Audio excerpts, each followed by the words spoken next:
Welcome back to LePodcast. I am your host, Saini Take, alongside Zizi Huncho. And today we have a guest with us, Ryan Rizuki, aka R2Bball. Thank you. Super dope Thank to you. have you on here, bro. If you wanted to quickly quickly introduce yourself. Yeah, man. My name is Ryan Rizuki. I'm a basketball trainer here out of San Diego, California. I own two basketball gyms now, and we've worked with probably a large majority of your favorite players from youth kids all the way until professionals. So I love what I do, man. I'm just glad to be a part of it and help a lot of people. It's awesome, man. It's awesome to hear. And obviously, if you guys have noticed, I'm doing the intro again. Hoop, once again, is out, but he will hopefully 100% be back for the next episode. Still dealing with the stomach flu a bit, but we have Ryan here to fill in that third role, which is amazing. This whole episode is going to be catered towards Ryan. He's going to tell his story and also everything he's seen in the industry. I guarantee you, if you don't know who R2Bball is, you look up the name, you're going to instantly recognize the court. You're going to recognize the guy. Man is huge in the industry. Super awesome to have you on here, bro. And why don't we just get straight into it? So I really first and appreciate foremost, why don't you go ahead and talk about how you established yourself to become a trainer, talk about your background, how basketball impacted you, and how you got to where you are today. it. Yeah, so I'll kind of like shorten it because it's a super long story, but like real basketball junkies are going to know Gannon Baker. He was like the godfather of like basketball training, one of the first people to ever like train basketball individually. One of. So I studied under him, Jordan Lawley, Devin Williams, Cody Topper, which maybe not a lot of people know, but he coached at so many different places. Like he coached with the Suns, he coached for the Northern Arizona Suns, he coached with Memphis under Penny. He's now at LSU. He coached for the RGV Vipers. Like the dude is like the most basketball genius savant I've ever been around. So I mean, I've had really, really good mentors. I would coach and train my brother. Actually, I was coaching under Jordan Lawley, and I would coach and train my brother. And then as I was kind of like growing up, I went more into training because Jordan was going into his training, and I finished my coaching. I was actually really young. I want to say I was like 18, and I started like training. Cody trusted me because I was doing such a good job. He sent me an NBA player from the Bucks and was like, "Yo, this guy's going to be in San Diego. Why don't you work with him?" I'm like an 18-year-old kid. I get to work out my first NBA player. That's insanity. The workout went great, and then I see on the back of his phone case that he's got something, a case for Samurai Champloo. And if you know anything about anime, it's an incredible anime. And so we just were able to connect off the court as well on some other different topics and stuff too. So we built a great relationship, and he flew me out to Israel, and I've been all over the world with this guy. He's incredible. It's like such a great experience for me as a kid to get my first NBA player and have it be that guy because I can only say great things about him. Um, so I start training. I was 18 at the time. So about 5 years later, when I'm 23, I was training this whole time. This guy offers me that gym, the one you guys know, the Hoop House. And he's like, "Hey man, like I'm leaving town. Would you like to buy this gym?" And I'm sitting here just like, "What? No way! Like, this is a dream come true. Like, blah blah blah." Like, I'm actually doing college at the same time, and so I bought the gym. And during my last semester of college, I would like do a workout and then go take a test, and like do a workout and like go take a test. And I just built it and built and built it. We built it for over a whole year. COVID happens, and so we had to shut down all of our classes, all of our workouts. And man, I try to make this long story short. But we had to shut down everything, and it actually was a blessing for us to really like turn something so negative into something so positive. Obviously, we'll get into like kind of everything that happened there, but turn something so positive and just be able to like flip and make things work.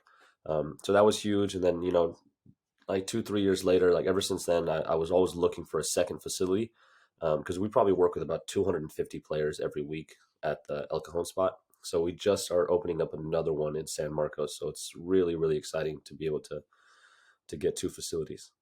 That's the one on your TikTok. You're showing it getting renovated and stuff, right? That's the Just one. the That's the yeah, no, looks super dope. Yeah, no, that court, the first one you're talking about, legendary. Like I've seen that one. in way too many videos, way too many bodies caught on that Oh net. God. You always Oh see the God. Mikey Williams tomahawk. Yep. Obviously, that's super dope to hear. I'm not sure if I missed it, but what was the name of the NBA player, the first one you ever trained? Oh, his name is Johnny O'Brien. Johnny O'Brien. Yeah, so I remember he that played name. under When? Jason Kidd. He was there early Okay, on in the Bucks years. In 2014 is when he got drafted second round. right, right. Also, just a side note, super dope to hear you're into anime. I used to watch that like crazy. Oh, I love anime. Died off a bit. I'm just waiting for the AOT's second season or second part of the fourth season, but um, Nice. we're not going to talk about that. It's a basketball podcast. Uh-huh. So obviously, let's get into notable players you've trained over the Mhm. years. If you want to mention some of your key clients and Yeah. talk about maybe players that really stuck out to you where like you're training with them and you're like, yeah, this guy's different. Like there's a difference between training a guy like this compared to somebody else. Like who are some notable players where it's like this work ethic is unmatched? I can't even comprehend what I'm seeing. My first one was a girl by the name of Tihina Papau, and T plays at Oregon now. She was in the fifth grade, and her dad would text me like, "Yo, T's trying to work out." I'm like, "All right, for sure. You know, when do you guys want to set it up?" He's like, "How's 5 a.m.?" I'm like, "This is like a 10-year-old girl. Like, okay, whatever." Like, you know, at the time, I was just about whatever grind. Like, I would wake up at any time, at any day to just work out whoever. And so yeah, we would get in the gym at 5 a.m. and she would just go hard. She ended up playing at La Jolla Country Day where Jada Williams is right now. And she was there for 3 years and injured for 3 years straight. And on her fourth year, she finally got to play her senior year. And just out of her senior year alone, she just absolutely killed it and was incredible. And you know, now she's on and off to Oregon. Another player, Yassine Garam, he plays at Yale. He was probably the player that like I really had the closest ties and connection with because we would him and Christian Rose. These were two guys like I really started my career with. They were the guys that I was sneaking into gyms with, and you know, like training on half a 24-hour fitness while guys were running pickup on the other side, like just getting it in however we could. You know, at like people's houses, outdoors, indoors, whatever we could do. So both those guys were amazing. They worked incredibly hard and wanted it. And now, you know, Yassine is at Yale and Christian is at Northwest Nazarene in Idaho. Those are like the main guys that I was like growing up with that really succeeded, like as I was young and training them.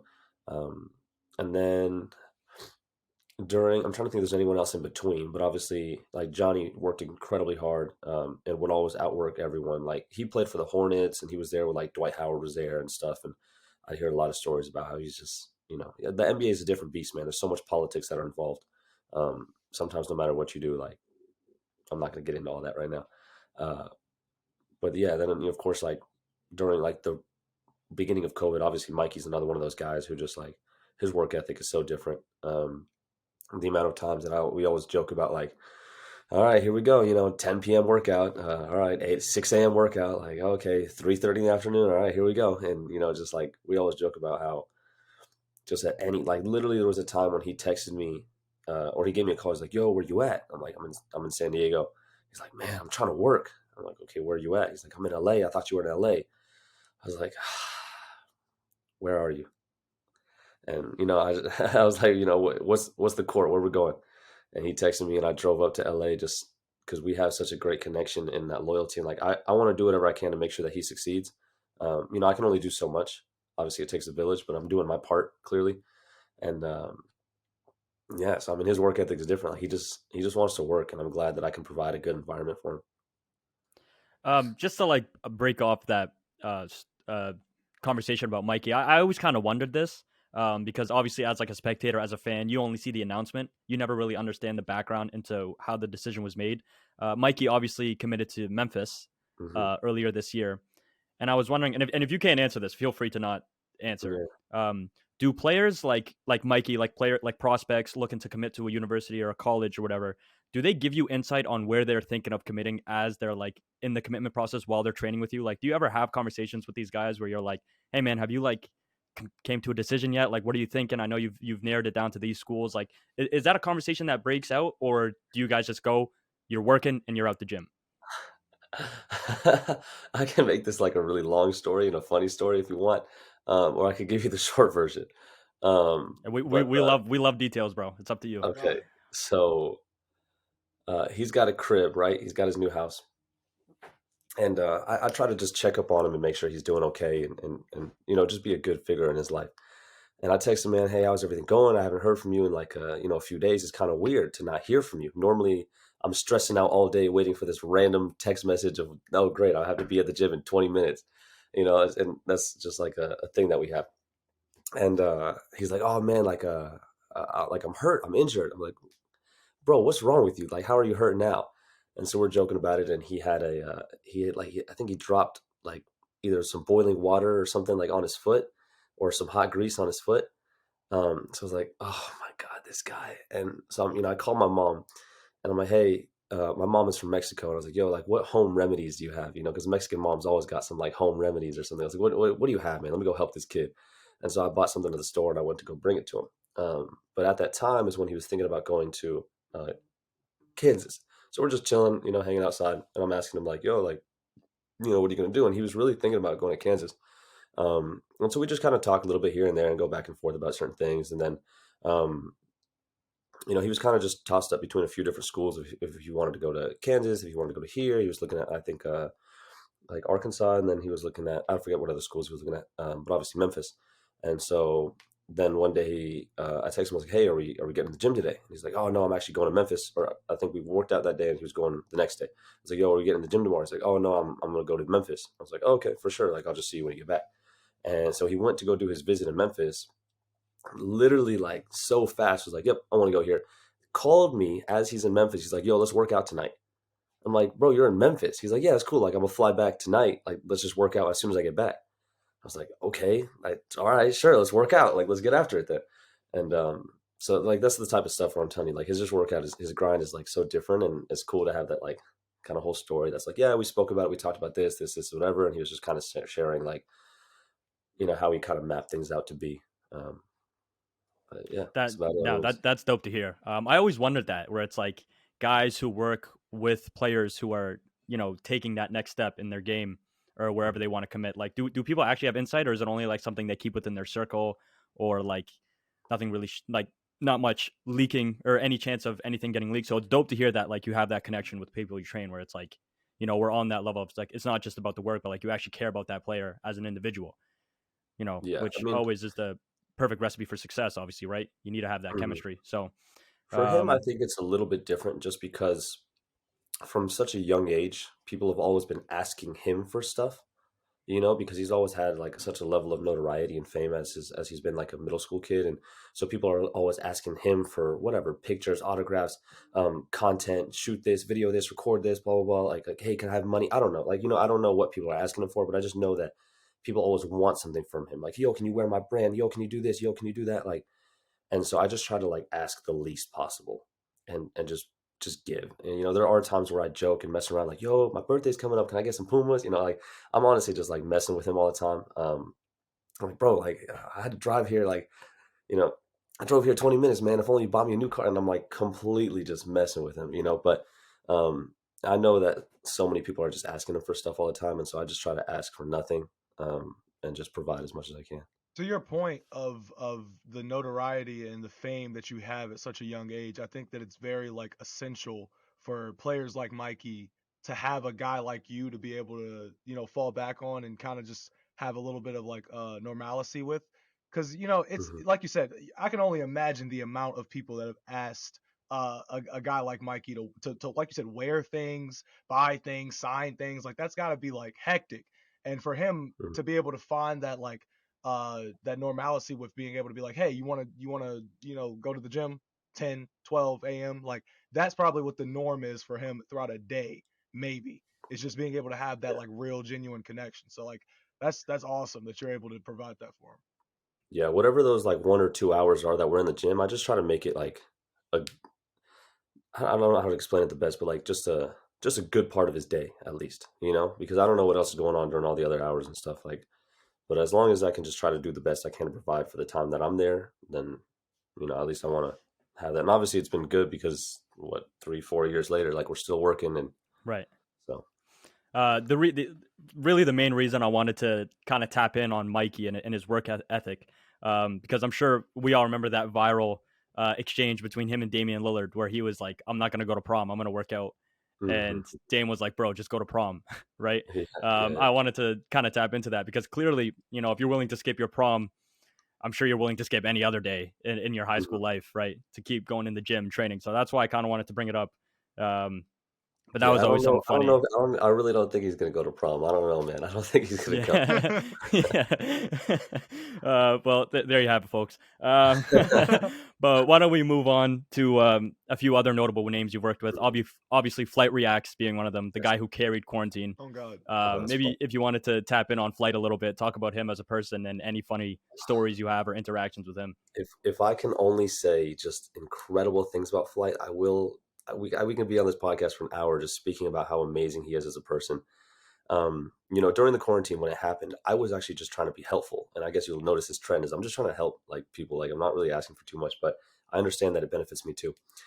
So when it happened, um, I realized that all gyms were shut down, and I had a gym, so I hit up everybody, Flight, Cash, Jesser, all the big YouTubers. I was like, yo, like if y'all need to record YouTube videos, just come to my gym, and I'll more than happily open it up for you, help you out with whatever you need. I got some people that can film for you, got some people that can be side characters, whatever you want. Like just you're more than welcome to use my gym. Because I figured like this is their livelihood. If they can't record videos, then they're screwed.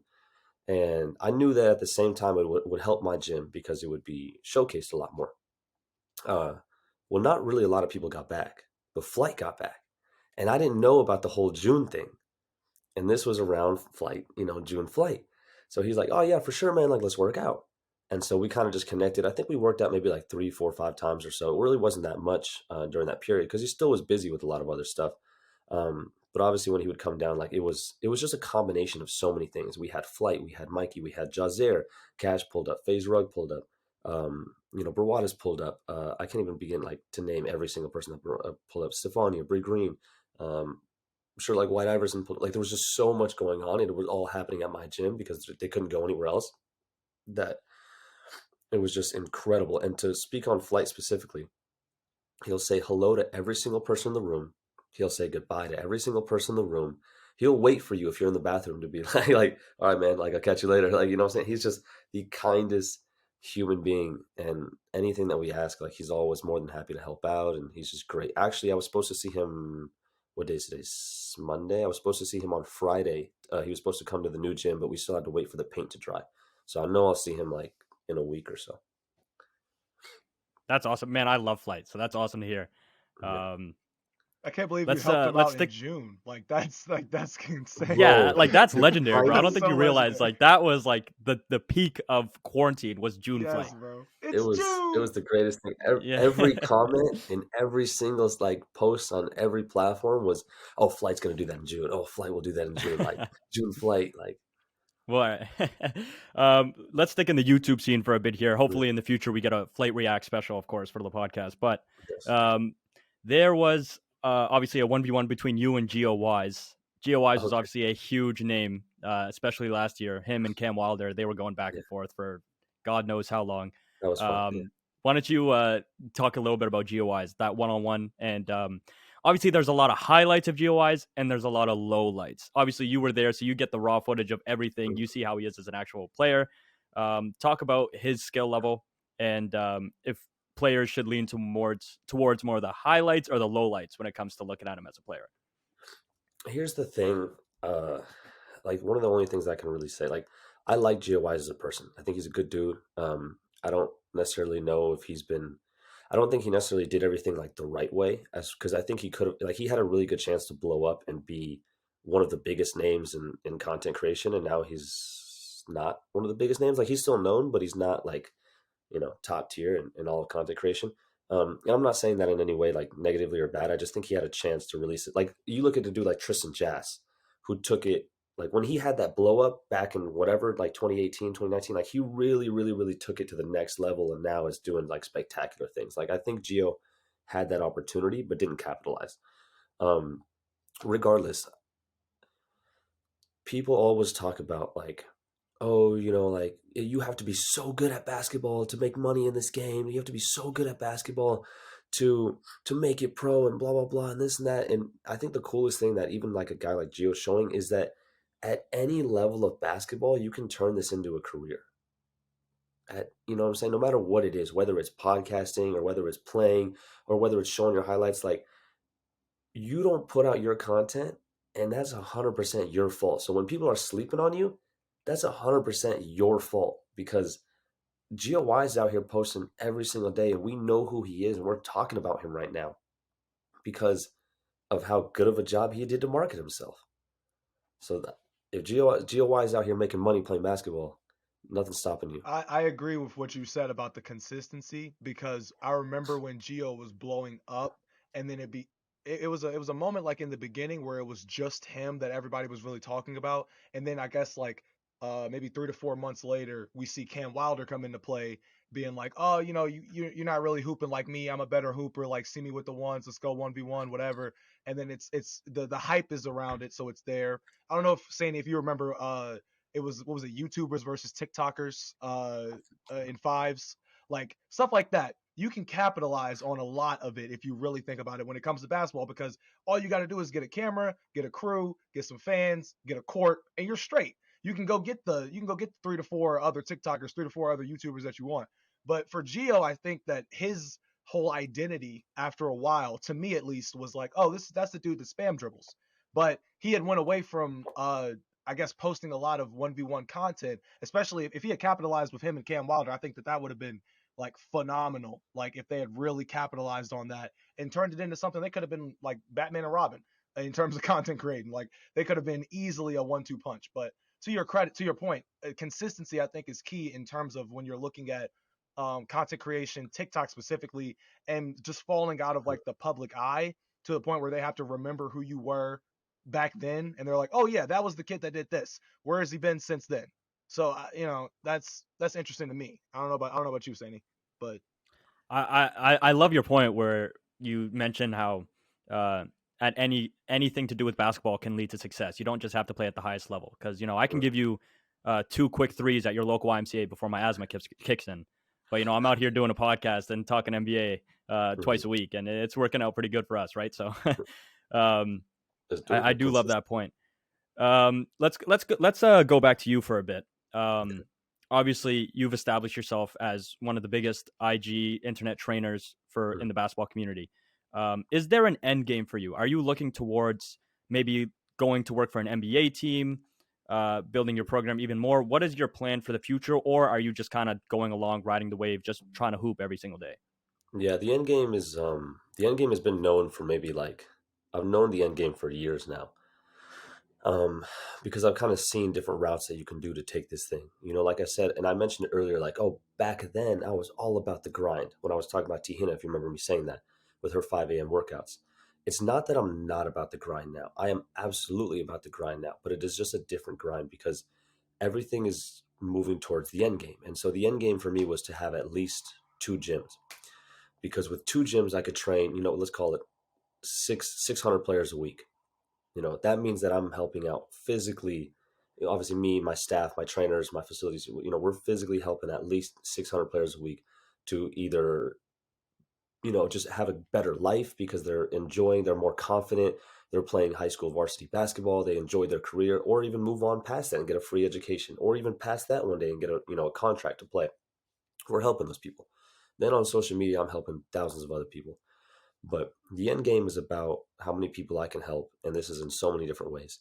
In person training them, online helping them and training them. My staff, who I care about so much, the people that I have with myself, my brother Clay, Chake, as like all the guys that work with me, Azarello, literally everyone. My interns who have come through, like I care so deeply about them. My family, making sure that we're financially stable the way we want to be. Um, that's like the most important thing is just like freedom, financial stability, and being able to help as many people as I can. And I know with 2 gyms, I'm pretty sure that I can reach all those goals, and making sure that my entire staff is, good, that my workouts are affordable. Like we're just trying to hit all those checkpoints because I want to have enough freedom to just like go take my little cousins out and go river rafting or something. Like I want to have a good life, and I want to just help as many people. So working for an NBA team, you have no freedom. You're on the road. What I'm saying, like there's just a lot of stuff that goes with it. I don't want that. I want to train a lot of young kids. I want to train NBA players. I want to train tons of people. But the end game is pretty simple. Yeah, when you put it in that perspective, obviously working for yourself is always much better than working for someone else. The one of the best quotes I've ever heard from Mark Cuban is I'll always rather make 100K working by myself than 750K working for somebody else, obviously, right? Because when you're your own boss, you set your own limits, you set your own expectations, you got the freedom to do what you're out there to do, right? Mhm. When you put it in that perspective as well, 600 players a week, that is wild. I didn't really like process that. That is a lot of workouts a week, so I definitely respect that. It's a lot. Yeah. Well, a lot of them, come in groups, and that's the Right. biggest thing is getting people in groups. No, but that's still amazing. 600 people a week. Jeez. But with 600 people a week, obviously there's some standouts. So why don't we tap into your most notable players in terms of skill? Who are the best? And you can include the NBA in this, obviously, right? Because obviously Yeah. the NBA is a different level. But who are some of the best players you have worked out with in terms of their Uh, skill it's and their Yeah, Jimmy Butler takes number one as far as talent. He's the biggest talent we got to work with, and that's a cool thing. I actually hope to see him maybe next week or so because he's off on All Star break. If he comes into town, I mean, my new gym is pretty close, to where he has access to. But Jimmy's obviously one of the most talented. Obviously, you've seen the skill that Mikey has. He just does some things that I've never seen before, like just like a random lefty hook shot. And I'm like, bro, why is that in your bag? Why do you have a lefty hook shot in your bag? You shouldn't have that in your bag. Like so much random stuff. He's incredibly talented.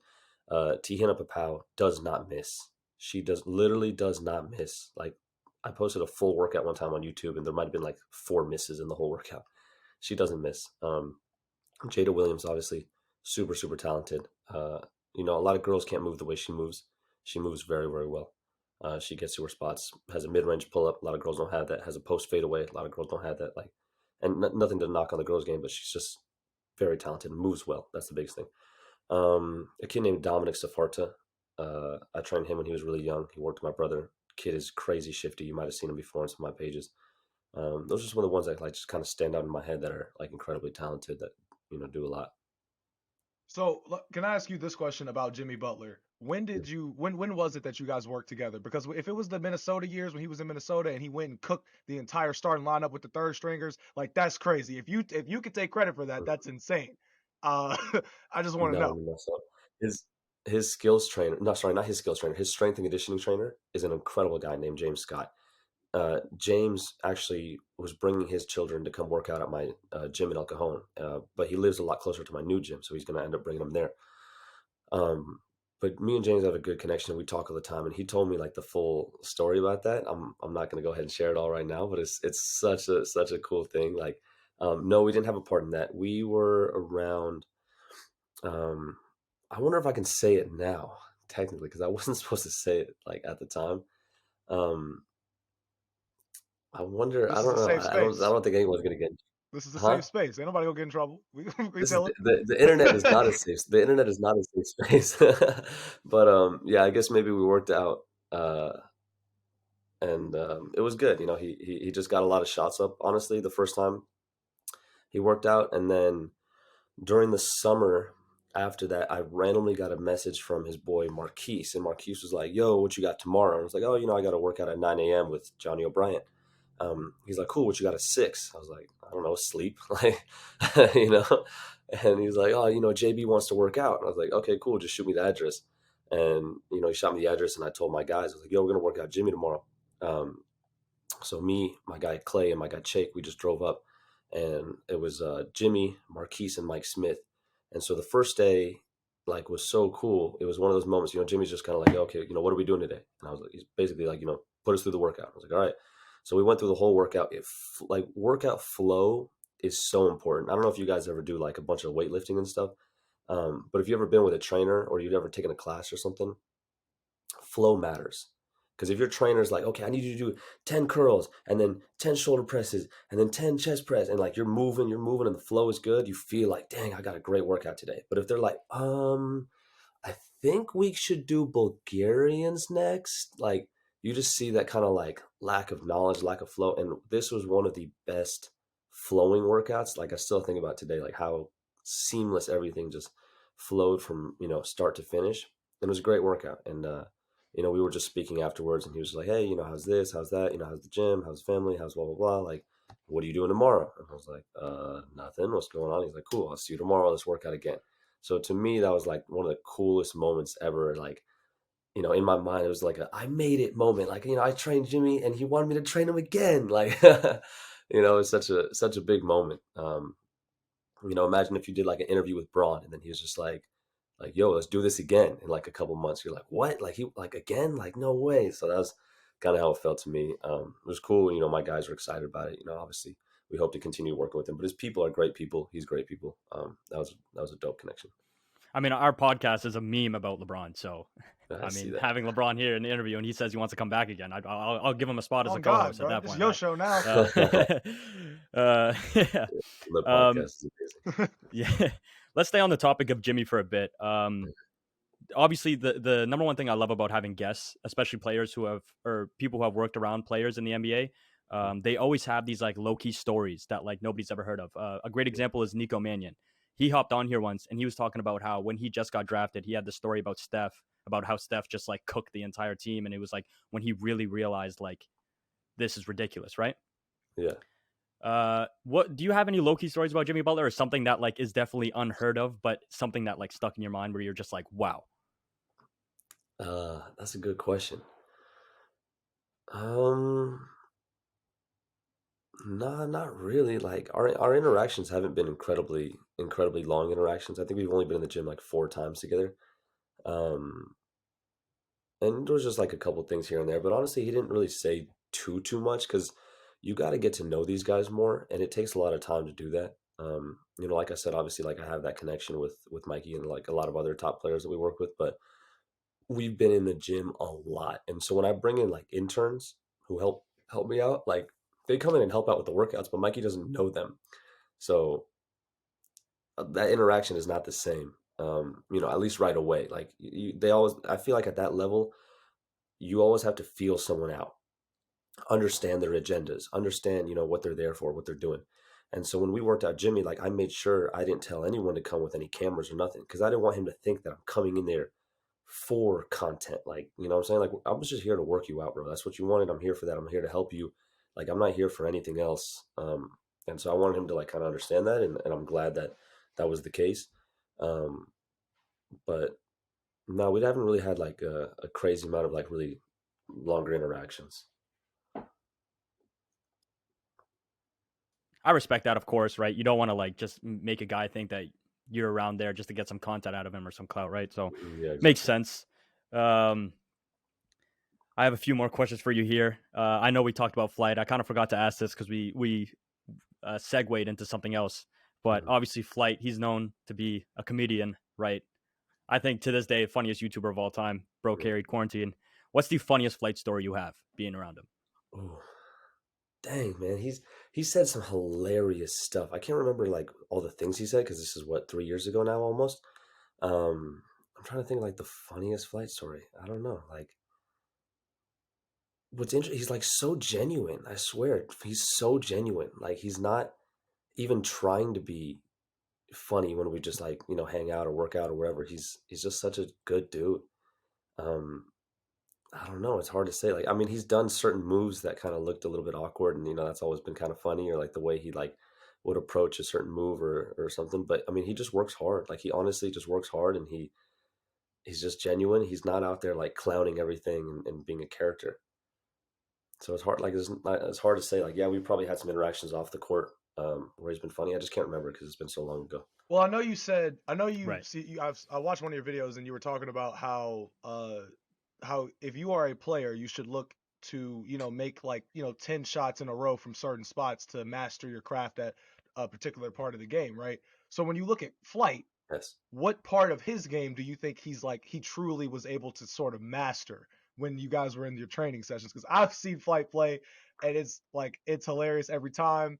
I don't know what I would say Flight's signature move is, but if you've been, We've yeah, all seen the we've all seen the edits of Flight right, like, fade away mid range, and it transitions Mhm. to Kobe doing the same shot. The No, you know what comparisons. move he actually picked up well is the rondo fake. Like the little rondo fake, uh-huh. and then you go to the lip. Like we had worked on that, and then I think he was doing some like kind of like how do you explain like practice 101s, and he hit like a couple people with the rondo fake, and then during June I think he hit a couple people with that move during June, so it was kind of cool. That was like the one that he like really stuck with him, and he picked up well. That's hilarious. I love Flight. Um, let's go into a bit of a topic with NBA prospects, not players. Have you had the chance to train anybody who was, nearing their last year of college, or I don't think they let players go straight out of high school anymore. At least they're gonna start allowing it. But Yeah. have you trained with anybody who was like getting ready for the draft, like prepping to get drafted? They were in their last year of college or the year before they wanted to get drafted, and kind of worked with somebody who was in that process, or Yeah, so it's called pre-draft workouts. It's like right? literally called that. So again, with another story with Johnny is I was in Charlotte and I pretty much lived in Charlotte for a whole summer just working with Johnny. But there was another guy by the name of Tristan who actually coached with the Northern Arizona Suns, and he's coached in China a ton. Really great guy, great trainer. But at the time, like we had worked out with Quindary Weatherspoon, if you know Quindary, played with the Warriors and won a ring with them. And there was guys like Jamario Jones. That summer, Bam Adebayo was there. I think that was right before he got drafted. Who else was over there? There's a couple other guys. I don't remember everybody's names, but yeah, a lot of them were doing the pre-draft workout, and I think Quindary was the only one that got drafted out of that group. Everyone does their pre-draft workouts, but yeah, I mean, it's been cool to work with them and kind of see what like that pre-draft process is like. Give me 1 second, really quick. Hold on. Sorry, No worries.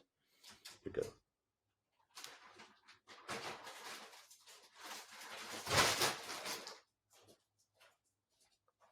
Okay.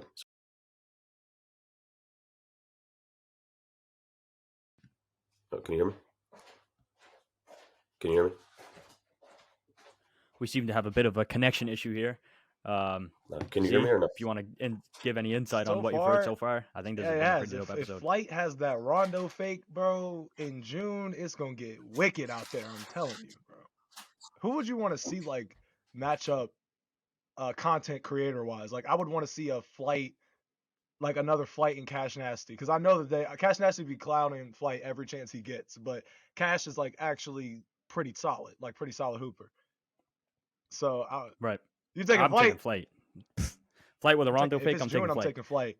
Any other month, I'm taking Cash, because all Cash is gonna do is like after his jump shot, after he stops getting like shooting, he's gonna just drive in and just shoulder Flight to the rim. If Flight was We're going to get into... no, Oh, Can you sorry, guys continue. hear me or no? Yeah, we can hear you still. Okay, smooth. Your camera seems to be cut out a bit, but that's fine. We're going to get into a little bit of NBA talk. I don't know if you watch the NBA.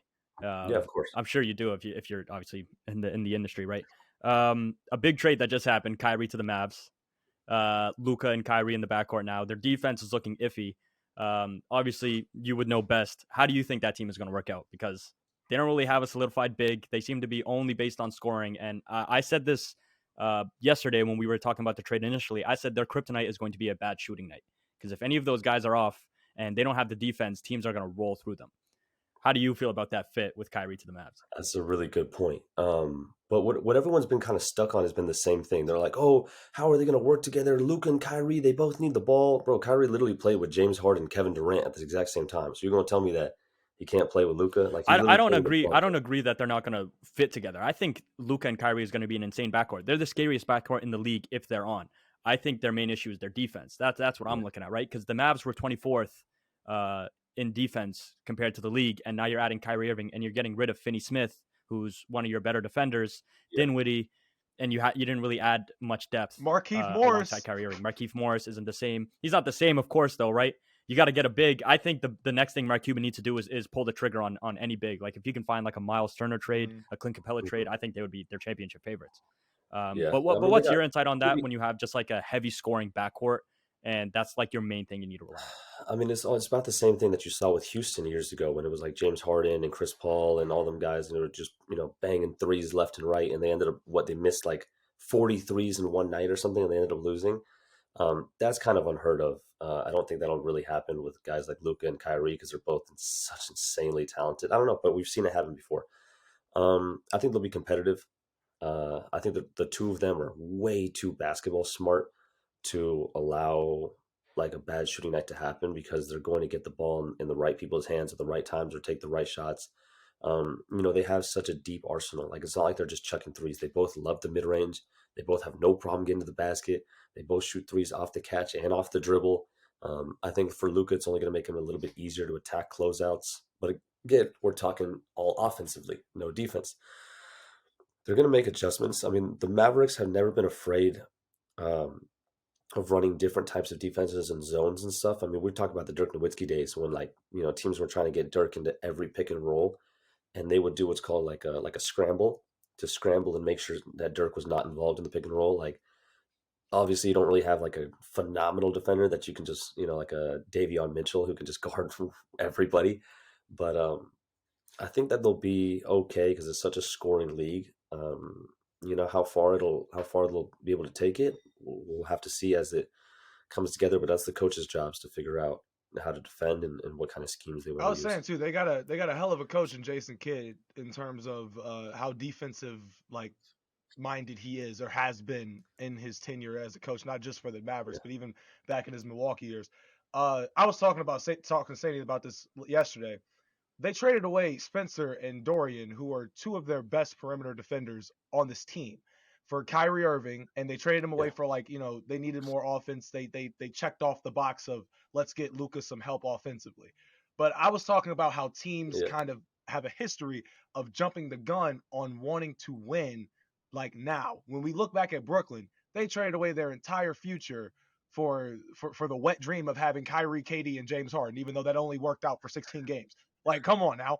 But Yeah. if you're trading away all of these assets that you have and you can really utilize as role players or whatever, are you a fan of that culture of trying to buy all in right now, put all the chips on the table right now, and or are you a fan more of like just kind of waiting it out, building around a guy or two? In this case, because you got Kyrie on his contract expiring, so you want to keep him in Dallas. You got to give him a Mm. reason to stay. So The only time, you're good. You're sorry good. to cut you off, I didn't mean to, but the only time that I can really see that like the all-in purchase really working was when the Miami Heat came together during the LeBron, D Wade, and Chris Bosh era, right? Other than that, I don't think another super team that was purchased won. But I think the statistics do show that teams that pay more do win more. Um, but alongside that, I also think that the all-in purchase and the all-in buy, like a lot of teams, I mean, you look at the 76ers when they were all about the process, right? When they were so terrible, like they still haven't won. And, the NBA is such a championship or bust league that they still haven't, got over that hump. Even when like the Rockets went all in, they didn't get over that hump. When who else went all like obviously like you said the Nets and they had 16 games together. They didn't really pan out. So it's not like there's one way that's better than the other. I guess you could say like Milwaukee kind of grinded it out and didn't really like purchase big superstars and this and that. But again, like I think fit matters so much. Um, but you always got to like take into account contracts because like when contracts are ending, who's doing who a favor, which politics are coming around, whose contracts are here, which player's happy, which player's not happy, who are you trying to make happy. There's so much that goes into that. And maybe it's one of those things where it's like, oh yeah, this guy's gonna leave if you don't sign this guy. So we have to go all in. We got no choice. Who was it? Was it Kawhi Leonard who was like, yeah, I'm not coming unless you get Paul George. And so they had to give up all their picks to OKC. Yeah, you see the jerseys in the back. We love it. Yeah. We love There it. you go. There you go. Let's stay on the NBA for a quick bit here. Have you ever had a team reach out to you and be like, "Hey, we want you to come work for us on the training side of things"? No, I've done some stuff like for the NBA Hmm. specifically, but I haven't done anything like team specifically. And honestly, if I wanted to get in that space more, I absolutely could. But it's like I told you, it's about what I want. Yeah. We had an intern that came to us, and he was there for the summer working from 6 a.m. to like midnight, Hmm. grinder. And we took this guy and we're like, yo, like Phil Handy, yo, is it cool if like this guy goes and interns with you? And he was like, yeah, that's not a problem. Like, bring him through. And so my boy, like went and interned with Phil Handy. He was there with Chris Johnson. If you guys know Chris, he was there at the, Mama Sports Academy. Like literally he was just every single place he could be connecting with everybody. And so once he finished his internship with us, like we made sure that he did that second internship Hmm. and he was able to connect with like literally I think he helped work out like Kevin Durant and like he was there like training like Northwest or whatever like Kim Kardashian's kids. Is that the name North? I don't know. Yeah, Northwest. like he was just around like all. That's Is our that what's that's the our kid's daughter's name? name. Is Is it it? Saint? Is it Saint West? Is it the son or the daughter? Because I gotta know if Northwest is training. That's crazy. That's absolutely wild. Is she hooping? It was like I think it was like a Hey, that's basketball what's up. camp and That's at the sports academy and like there was like hella celebrities there. Yeah, is it Northwest? I feel like I feel like that's not Yeah. a human's name, but I guess it is. No, it is. It is. Yeah. Yeah. I'm um, sorry. No offense to Northwest. I just got canceled. God dang it. But um, yeah, so he's been around like all of those people, and he ended up getting a job for the Sacramento Kings. So if I wanted to go like work for an NBA team, I could just surround myself by those people. And I know like literally you just got to grind and work from 6 a.m. to midnight and just do it again for like, months and months and months straight, maybe even 2 years straight. And I could easily like my boy works at the guy I was telling you about, Cody, like he works at LSU.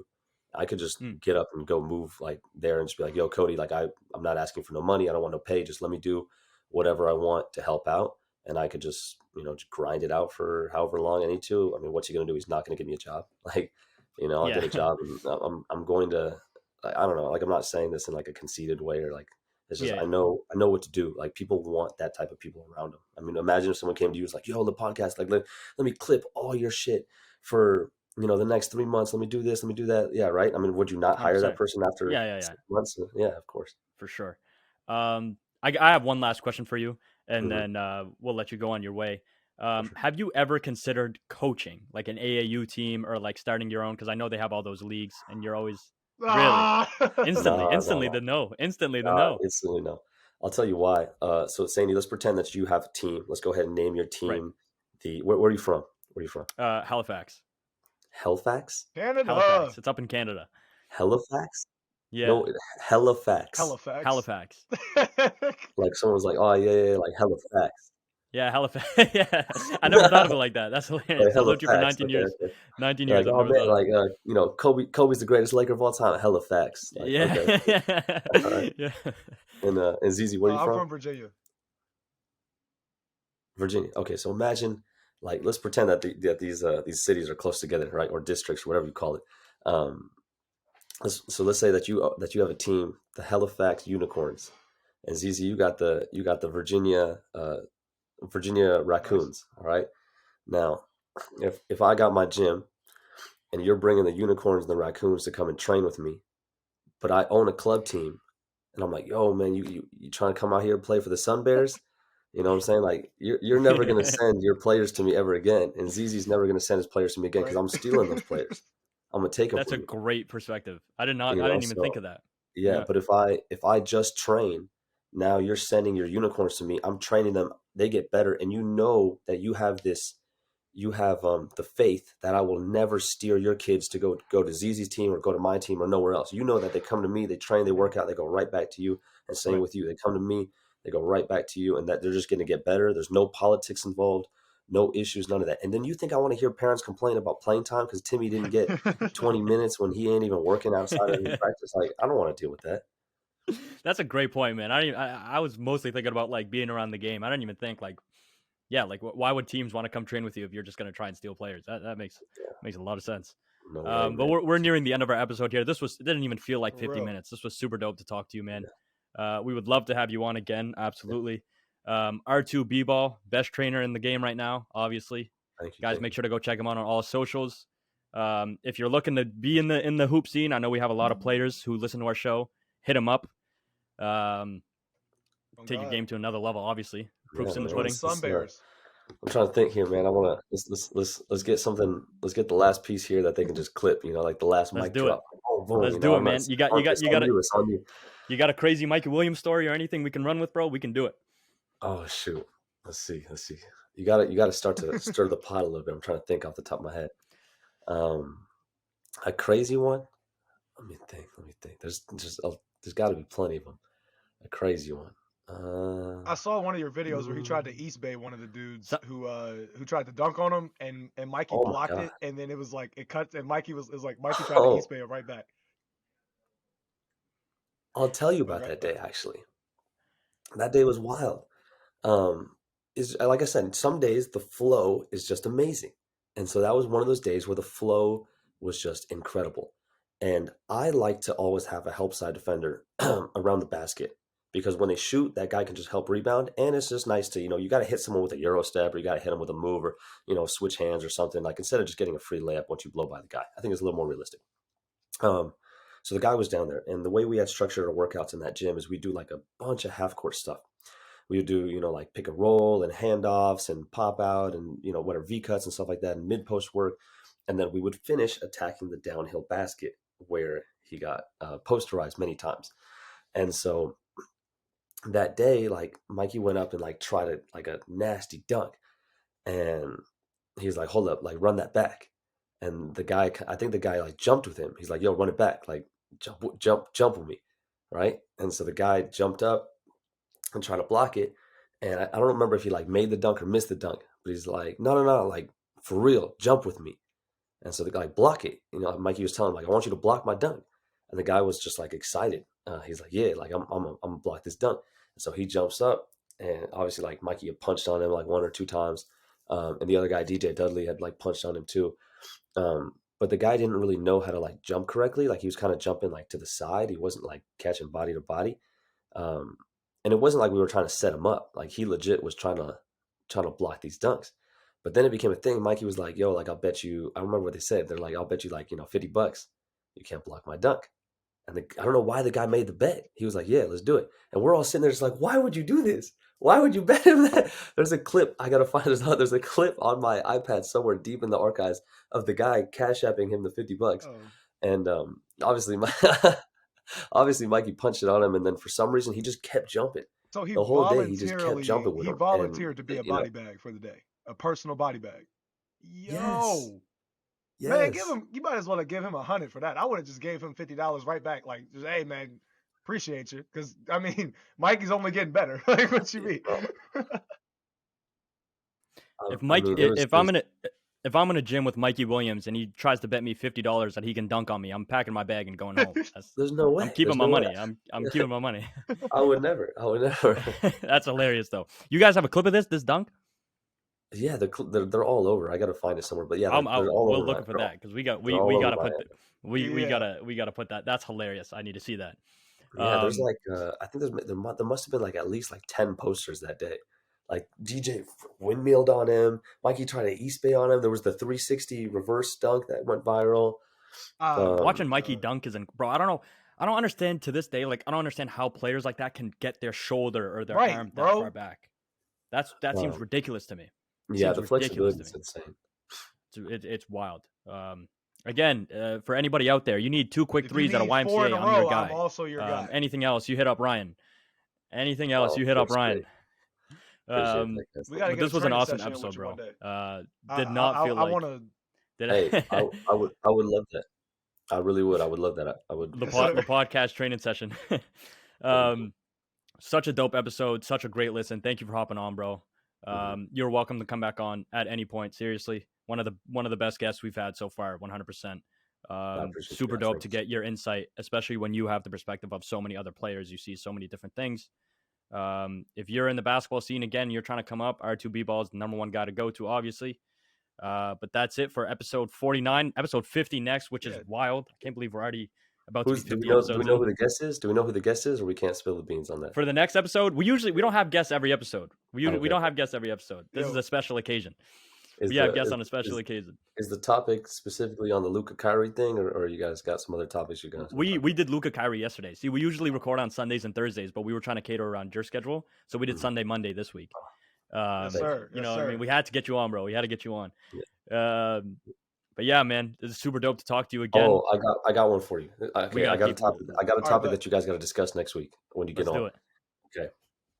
How dumb the assist stat is in basketball. Have you spoke about that? No. Okay, that's interesting to hear, though. So, I think it's the dumbest stat in all of basketball. Really? It is the worst stat. Clip this. The assist stat is the worst stat in all of basketball. Here's why. I'm Kyrie. Cook. Ooh, dime. Smoke lay. No assist. Beautiful pass. Cook you. Kick it. Corner 3. Brick. No assist. Fast break. Me and you. Teammates. I hand you the ball. You lay it up. Assist. Right? It gets worse. I swing you the ball. You catch it. You jab. 2 dribble. Bump. Contact. Lay. I get the assist. I think that's whack. You know what I'm saying? Like, there's just like there's There's so many scenarios where the assist does not tell if you're a good passer or not. If I kick it to, Tyler Hero, bang, bang, bang, it's the same pass that you're making to Ben Simmons, and he's not shooting that shot, or he's missing the shot. Like, it's the same pass. It has nothing to do with how great I can penetrate the defense, nothing to do with how great I can pass the ball. Just because you didn't make the shot, now I get penalized for it, my assist numbers don't go. Or end of the shot clock, I feed you, there's 2 seconds left, and you go bang, turn around, fade away, and hit some stupid, ridiculous shot that I had nothing to do with. Okay, that is a way to look at it, actually. That is interesting. I never thought of it like that. I wonder what assist numbers would look like if we judged it off of like the actual play instead of the final outcome. Like all the missed potential assists. They have those. They have the stats on that. But I'm saying as a common stat, what everyone sees, like, oh, this guy's averaging this many assists. He's such a great playmaker. Blah blah blah blah blah.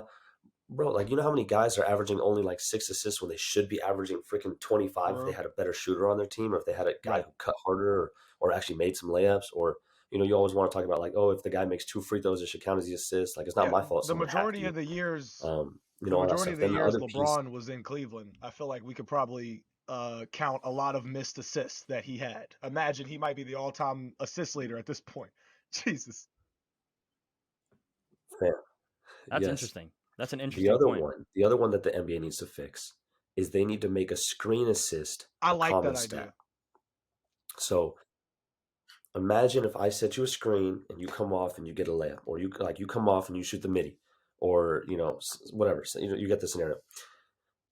We would start to look at players way differently. They would get paid their value. A guy like Steven Adams is not on a max contract. He'll never be on a max contract. But if we started counting screen assists, now you look at his numbers and be like, oh, this guy averages 10, 10, and 10. He's a high-value player. But because his averages are 10, 10, and 2 assists, because that's the common stat, now he doesn't look like he's, like that great of a player. But then when you see, oh, he's the best screen assister in the league, he's opening up opportunities for guys to score all the time, then now his value as a player goes up. You start to look at him maybe like an all-star, or whatever the caliber is of that specific player. It's not to be Steven Adams, but you look at them like they're at a different level than what you perceive them to be before, just because they changed that stat to a common statistic. Green, prime example. That's interesting. I like the screen assist. I never really thought about the assist stat, especially where it's like a lot of the guys, like for example, I'm not saying I am the number one person who's against the idea that Westbrook stat pads. I'm not saying this at all. But I know a lot of people like to point out that Westbrook's a stat padder just because he averages 10 assists doesn't make him a great playmaker and all that, right? It is interesting to think about because there's a lot of guys who just dime an open big or like chuck an oop to an open big, whatever, right? Like it's an easy play. And there's a lot of times where it's like a guy will bottle an easy shot. Yeah. And the guard or whoever made the pass gets no credit. You can be so that's interesting to think about. One of the top 3 leaders in assists like in the league, but that doesn't necessarily mean all the time that you're a top 3 playmaker. There's still guys that I feel like there's guys that average less assists than other guys that are looked at as a better playmaker than those guys because of like circumstance. That's interesting. Absolutely. Right. Halliburton's a perfect example of that. Look what happened with Halliburton. You gave him a team that could hit some shots, and you made him the main piece, and look at him now. Yeah. You're right. You got a good point. Yeah. Well, this seems like a great time to end off. We're about to hit the hour mark. Super dope episode again. Great listen. Thanks for hopping on. We will see you guys for episode 50, which is wild. And Ryan, once again, thank you for hopping on, bro. It was great talking to you. Congratulations, man. Z, Ryan, any last words before we end off? Thank you guys, man. I appreciate it. Episode 50. No, man, I just hope more success for you guys. Congratulations. Appreciate that, bro. Thank you. All right, guys. All right, well, we'll see you guys on episode 50. Peace.